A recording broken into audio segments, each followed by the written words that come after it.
তুই সবসময় পিছনে লাগিস কেন বলতো? আমি কি তোর পিছনে লাগতে যাই? তুই আমার পেছনে লাগিস নি?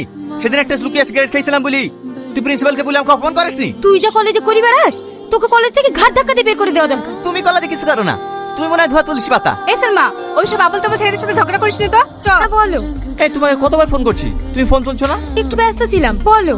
আচ্ছা, আমি বুঝতে পারছি না, সত্যি কি তোমার আংটিটা তুমি ফেরত নেবে না? না, আংটির থেকে মূল্যবান কিছু হয়তো আমি পেয়ে গেছি। কি এমন পেয়েছো? যেদিন তোমার সঙ্গে আমার দেখা হবে সেদিন বলবো। আজ 2 মাস হয়ে গেল তোমার সঙ্গে আমার কথা বলা। তুমি আমার সম্বন্ধে অনেক কিছু জেনেছো, আমিও তোমার সম্বন্ধে অনেক কিছু জেনেছি। একটা জিনিস তোমার সম্বন্ধে জানা হয়নি, তুমি কলকাতায় কি করো?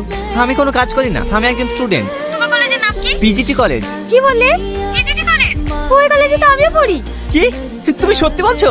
আমি কালকেই তোমার সঙ্গে কলেজে দেখা করব। ঠিক আছে, কাল 10টায় কলেজের ছাদের উপরে আমি থাকবো, তোমার সাথে আমার ওখানে দেখা হবে। ঠিক আছে,